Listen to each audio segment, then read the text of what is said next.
Welcome to the Wing Life Podcast, where we talk about wing foiling and the lifestyles of those who enjoy this great sport. All right, everybody, take two. Balz, we're going to do a special Q&A session right now because I got to say that video you sent us over, that was pretty cool. We appreciate that. Thank you. Well, I hope I can answer your questions. All right, so we're going to go over here on Instagram, and we have our first one is from Munariv. That was 4 days ago. They asked, what glove brand and thickness are you using for winging? Always the main problem between cold grips and cramps. We talked a little bit about this last time, but you're welcome to give a short little answer if you want. Well, I think at the moment there's many brands selling these open palm mittens, and these open palm mittens, these are the best or most efficient wing gloves, but when it gets below zero, it's freezing cold in these, and that's probably the case and the biggest problem.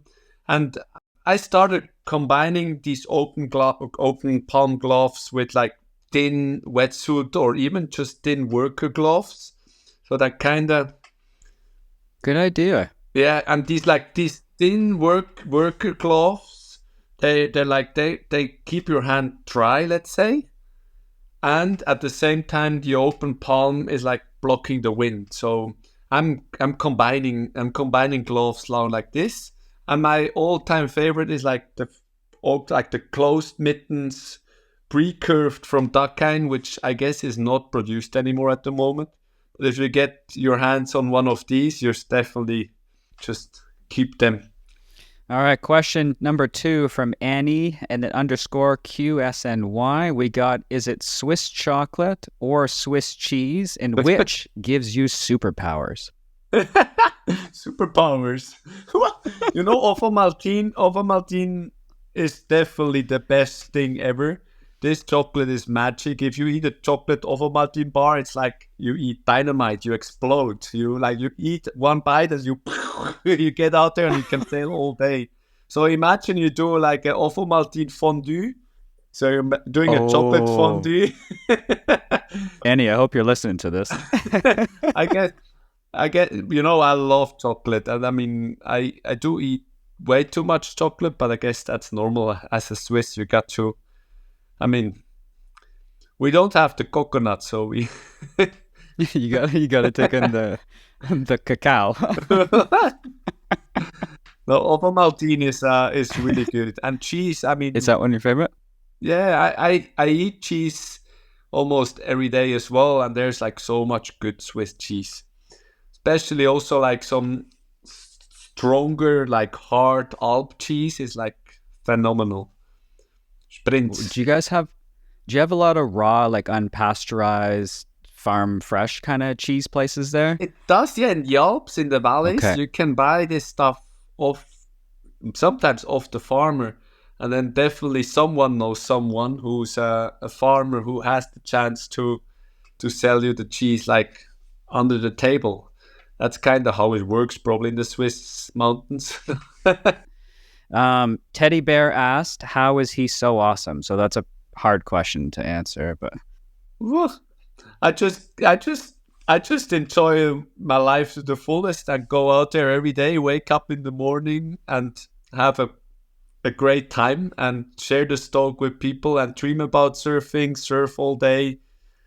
Yeah, that's kind of the awesome. way there's rarely a morning I get up and I feel like, what should I do today? There's always something you can do out there. Just go out there and have fun, and don't stick to your 4 walls, which gonna in the end like squeeze you into the corner. So go out there under the blue big white sky. Vincent.windsurf said, best wing spot other than your home spot. The home spot is always the best place. It's like the story that at night you're landing all your tricks. I mean, my place at night is like the best place ever. There are even waves barreling at my place at night, but no one has seen it before. No, it's not existing. The dream place. Yeah. Oh, I see what you're saying. You got me there. I think the best dream place is the one you create in your mind. And like this mind game of surfing in that dream place location definitely helps you progressing also at your real dream place. And as he mentioned, very nice. You don't need to go. You don't need to travel too far. Often, like the good is just outside your doorstep, and just appreciate also what you got back home. Yeah, that's a good point, actually. Yeah, that's a good point. Wing foil gear for speed versus freestyle. Another question from Vincent. Which do you prefer? Speed is a hard thing. Speed is the coolest thing in water sport because you can challenge yourself anytime and everywhere on your own. You put the watch on and you challenge yourself. You tune your gear or whatever. I've been actually on my own. I took like, imagine we have the wing, and the wing has like this really fat, thick leading edge. And I took pool noodles, like those swimming noodles, and I duct taped them onto the leading edge. Then I took an old wing and with the old wing, I closed the profile like a real wing. And I did this 2 years ago. And I was so freaking fast on that wing because it had a proper serious profile. So it looked like a real foil. So, and Oh, that kind of way, I was really fast and it felt effortless. And now you're seeing on the market a few brands now coming up with these full profile wings. But the case is, if you drop in the water, it gets heavy as it fills the profile with water, and then it's just not easy. And for me, it always needs to be easy, and that's why nothing beats freestyle, because freestyle or free ride, I would call it free riding. Free ride, that's what it's all about, because it's going out there. You can measure yourself, the speed or whatever, but it needs to be simple, and wing foiling is a simple sport. And the more complicated we make it, probably it's going to lose a bit of its charm. So freestyle for sure always. And if you're into speed, you might need to get creative and start making your wing, tune your wing with duct tape. that's a good point, actually. All right. So Toto Swiss, so Toto Swiss, asks his thoughts on paddle downwind on lakes. So downwind paddling. Your thoughts on Yeah, that? I don't know. He was following me kite foiling the other day, so I'm kind of surprised that he's asking it. He should just try it on his own, you know. We tried to convince him as well. Eventually, one Okay. day he's gonna try a downwinder, or he's already trying. But the case is also kite foiling can be fun on the lake. So if you're happy doing it, it's fine. But hey, honestly, I think in Switzerland we have some really good world-class downwinding, because the ocean waves are sometimes too big for downwinding, and these small little lake rollers, they're so close next to each other that it just goes on its own. So give it a go. You're gonna enjoy it. What foil are you using for downwinding? It's That's your favorite. You can make your life easy starting with a bigger foil, but the case is it's really hard to find a foil that's matching the speed of the waves. And on the lake you can definitely go on bigger foils because the top is small and it goes quite slow and in one direction. So just don't think that you're gonna be. It's like in wing foiling as well. Don't think you're gonna be a pro and then just cook yourself with way too small equipment and then you struggle just 1 or 2 months longer instead of having fun on a big easy foil and progress on that one. And even me, sometimes I do run on 1,900 square cm foil, so a huge foil, and I carve the shit out of the lake. And then my goal is not to go as fast as possible, but to surf as much as possible, like lake surfing or lake surfing. Yeah, that's super fun. Surfandclimb.de said 310 days on the water in 23. How do you manage? We talked a little bit about this, but how do you manage family life, marriage, and with such an intense career? Well, I guess my wife would be also, or even more days on the water than me, because she's also very passionate. So it's definitely always the fight who goes first on the water. But she's sharing most of the sessions, and definitely with the child we had to adapt. But often we're eating dinner at the lake, so one of us can sail until sunset. So we adapt all our lives into water sports, and we're doing it together, so we're sharing the same stoke. Unless it gets below 0 degrees, then she's mine not. so, so she's not Yeah. she's not doing it for the numbers. So do I. I'm not going out there just to have the numbers, doing 300 days a year. I mean, it doesn't matter how many days you do. It just matters the quality of these days. And I each day, even a gray, rainy day, I'm gonna enjoy as much as I can.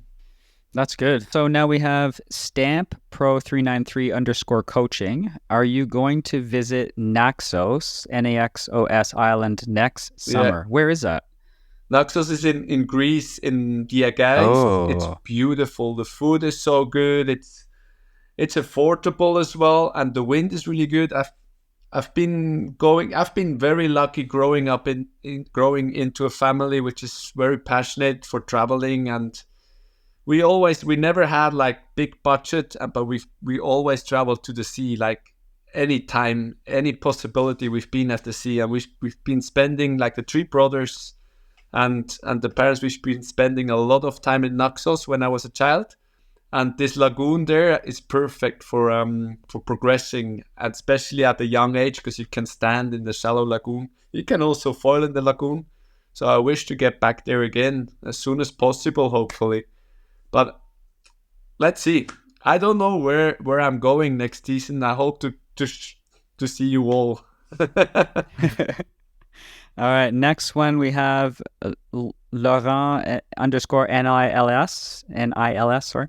And then where is Wingding headed? Downwind was the newest thing for 2023. And then she has I think it's a she. And then she has a secondary question, or maybe it's a guy. How many boards do you have? So I guess we'll start off with, where do you think Wingding is headed for 2024?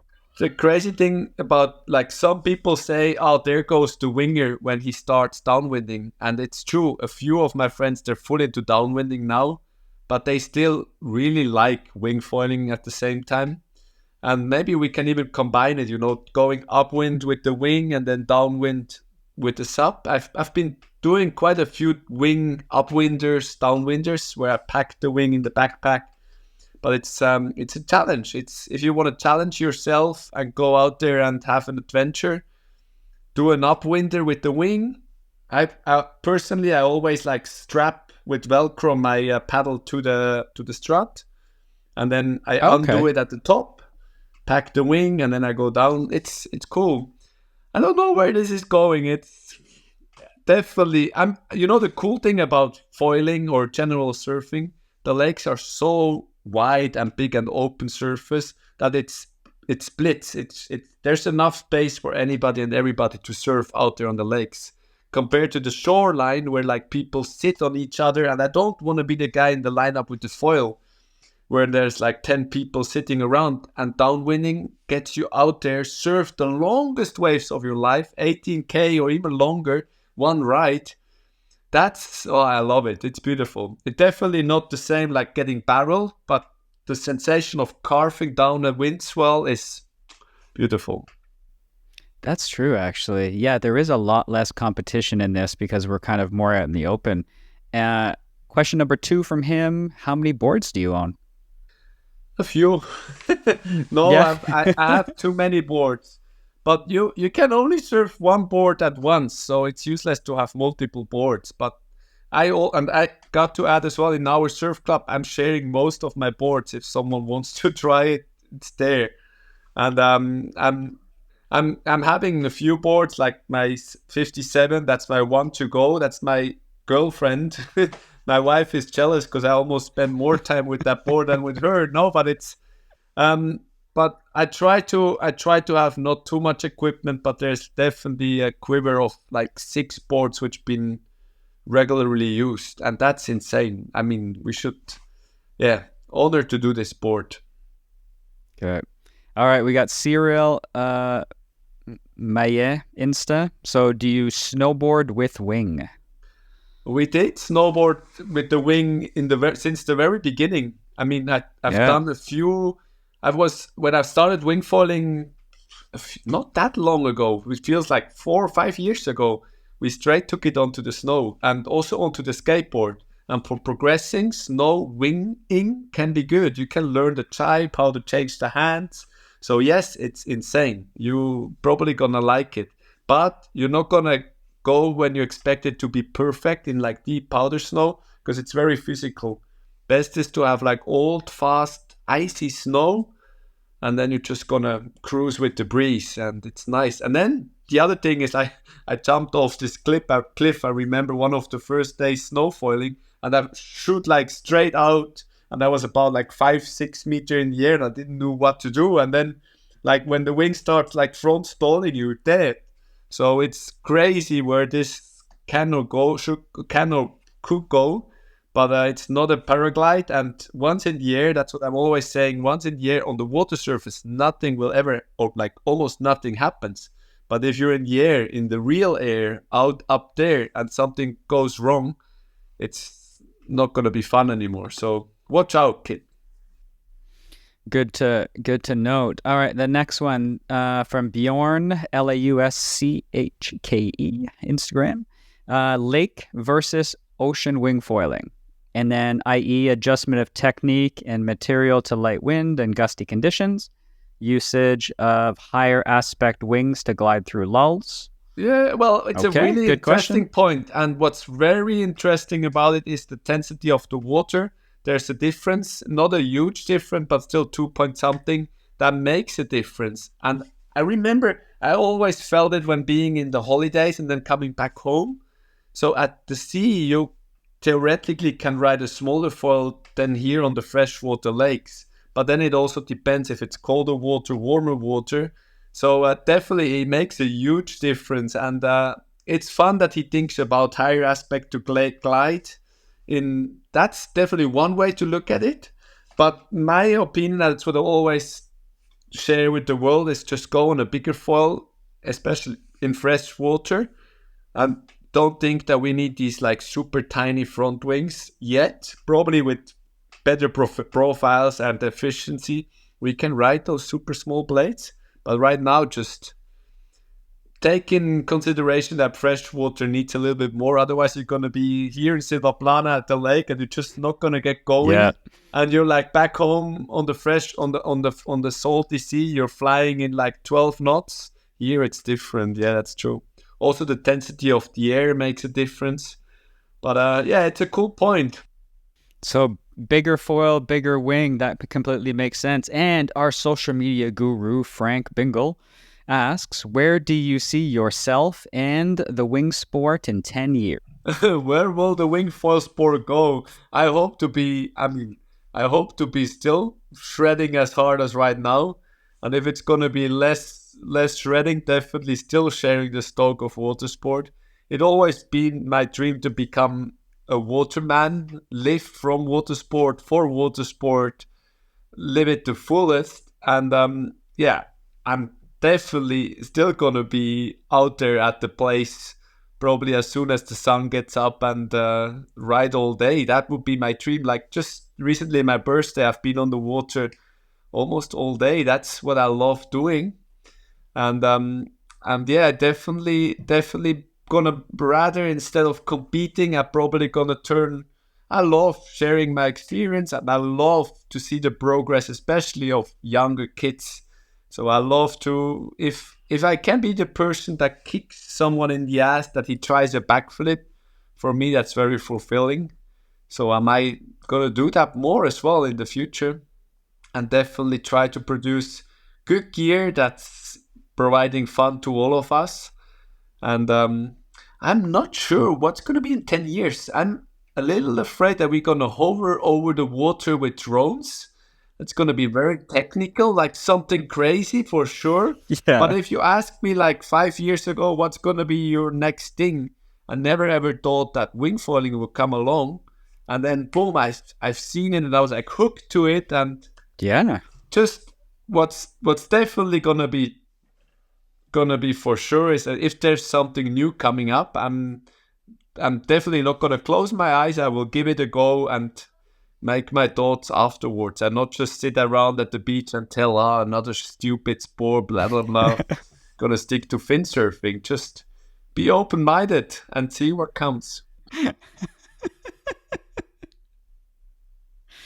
You heard it, folks. Yeah. So we're going to have to love all sports. And okay, so Peter Vav here. How do I stop breaching when I go very fast? Or is it something that he should practice to get used to? No, that's a very good point. Breaching can be learned. And that right now I'm practicing on my dark side. So behind my shoulder, breaching the foil. And if you do this, I would not breach at higher speeds first. I would breach at low speed and look at your wingtip, how your wingtip slowly starts getting in, like out of the water surface and slowly getting back into it as well. And if you keep doing this for ages, you will be like in an uncomfortable position where your board wiggles around or like your breaches out of the water. You will be safe, or let's say in control. And breaching foil tips is a big thing. Most of the foils these days can breach without any problem if they're not having like winglets pointing down. So you should practice it. And at higher speeds, it's a crazy thing. Some of the foils, if they have rake and the foil breaches, they cut back into the water, and then your nose gets cut up, like your nose points into the water and you catapult it over. But definitely, if you know what to expect and what's gonna happen, it can save your ass. So learn to breach is a big thing, and you should do it not just on your front side, also on your back side, so that you breach. And even in a flat water session, like 2 days ago, I was actually doing a lot of breaching, practicing with my friend on the SUP in 8 knots of wind on the flat lake. We were like cruising, edging the board, like trying edging to get up the wingtips out of the water and keep riding like this, so you can do it on any foil. And then cool thing is also like just doing these carves, and like if you hold your wing, you're quite safe. You can put not too much pressure on the board. And I also realized not pushing it straight like onto the edge and straight off the edge, instead of like just getting it smooth up, smooth down. It's a cool thing. And then next thing is breaching a 360. Next thing is breaching a 360, doing a carving upwind breach, carving downwind breach. That's cool stuff. Yeah, actually, like an upwind 360 like that. That would be sweet. Yeah, around the world kind of thing. And you can carve them quite radical. And if someone is asking me to try a frontside 360 in the air, I'm telling him first you breach a radical carving 360, and then you're gonna do the same, but with a little hop, and then you have it basically. So you can learn the wing control. Yeah, but breaching, it's important. And I think most of the people, they think it's not meant to happen. It should stick in the water, but it's not. There's always by mistake something's happening. It's just gonna pull you off the board if you're not aware of. And what do you prefer? High aspect, low aspect, mid aspect? Mid aspect sounds good because it's just like, I don't like the radical parts, because there's always a compromise. You cannot build a Formula One car that can go off-road. It's the mid aspect, in my opinion, seems to be working very fine, because they're like the golden middle. But definitely, like, the latest dream is to have a high aspect that serves like a low aspect. But this is it's not gonna happen or gonna exist. But the latest foils, they're going into this direction, that you have like the glide of high aspect. You can breach without problem, so you can surf it like a smaller foil. But I think foils are as individual as persons, so each person gonna need his own foil in a certain way. Fair enough. Let's see. Fair enough. And I think our last question of the day: what is your favorite setup? In which sport? You know what? Boogie boarding. No, my favorite setup. In all four. We want to know windsurfing, downwind paddling, kiting, and then we're going to bring all the sports together under one roof today. And then skateboarding and winging. Skateboarding, wing skating. No, at the moment, in windsurfing, it's easy to answer. I love, like, I'm supported by Severn. I love the Severn equipment for the Revolution from Australia. I love the 3-3 Freak, which is a freestyle sail. And as it's a freestyle sail in a smaller size, it kind of breathes really nice, and it's not so rigid and direct like other storm sails. So that sail has something magic. And then I'm matching it with a freestyle board, the Psycho, which is really good for freestyling in stronger winds as well, because it's like a small skateboard. And these days with these like double, triple rotations, the only thing limiting us is basically just up here. Like, because if we would boost the way we're boosting a culo, which is like this rodeo spin in flat water, if you take off the same way on a 2-meter wave, you probably would do like 4 or 5 or infinity rotations in the air. So I'm curious what's yet to come in windsurfing, but definitely foiling killed it a bit, the freestyle windsurf part. But going towards foiling now, which is also the reason why in Switzerland you have a handful of big days, windsurfing big days with a fin. On the foil, you can be on the water definitely every second day. So foiling is a game changer. And windsurf foiling, I'm working with the foils. I'm working together with Subfoil from Italy, which is really cool because it's a close-by factory producing really quality foils, carbon foils in Europe. And we have the chance to also locally here produce prototypes. Within 1 week, we can do a new front wing if needed. Nice. And we're doing also, like, we're prototyping a lot, which is really nice. And in windsurf foiling, I do need a longer fuselage compared to winging, which obviously needs to, like, the pivot stability needs to be better because of the sail pushing down, as we have like these 3 pressure points pointing down. So windsurf foiling, my favorite gear at the moment, it's the same foil like in winging, the Medusa Pro, and it's quite a big foil. It's a mid-aspect, high-aspect foil, 850. So it has 860 span, 870 span. This foil is my one-to-go foil for windsurf foiling and for wing foiling. The only difference is that I use a 65 fuselage for winging, so a very short fuselage, and then the longer 90 cm fuselage for windsurf foiling. And then the mast length, if we stick to the foil, the mast length, I'm at 83 at the moment, which is like a magic number for me. It's easy to fly through the chop. It doesn't create too much leverage in the rotations, too much G-forces pushing me around. But definitely, I mean, for freeriding, you probably could be on a longer mast. And for surfing, like the direct feel, you might be on a shorter mast. But 85, 83, that's my magic number at the moment. And then WS, which gives a lot of room to play forward and backwards with the foil position.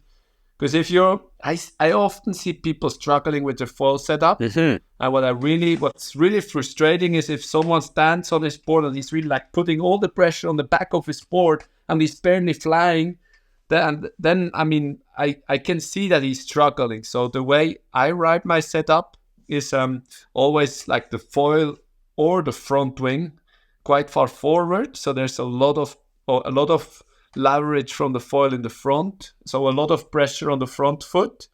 And often I'm also not using the back foot in my strap. Okay. Because the way my setup is set, if I'm in my back strap, I'm totally overloaded on the foil to generate extra pop or early lift while getting going, while pumping up on the foil. But mainly I'm riding just in my front strap, the back foot quite far forward, with a lot of front foot pressure on the foil. So the feel is that my board wants to go up. Okay. That gives me that extra low end. And then like the latest foils, they also pull down at higher speed so that you need to step in the back and like keep it up. No, but we could talk for hours about setup and gear. You guys realize it. Yes. But what if I share one more, like my board is 57 liter, which is small kinda, and it's useless to have a too small board because you just struggle get going again, and you in the end you just limit yourself and you're just floating on that board, and you once in the air you're not trying anything anymore. So that's true. If you're learning something, it's always better to have. It helps just to have more volume, and it gives you more attempts. The same with the foil. Good to know. So that's why I have a board which is kind of floats and gets me going quite easy, and still is compact enough to go overhead and spin quadruple rotations. Quintuple. I think you're going to get a Not that quintuple this year, a 5. Yeah. Yeah, and then on the wing side, I prefer riding a smaller wing because the smaller wing gets me going easier in terms of my active pumping technique.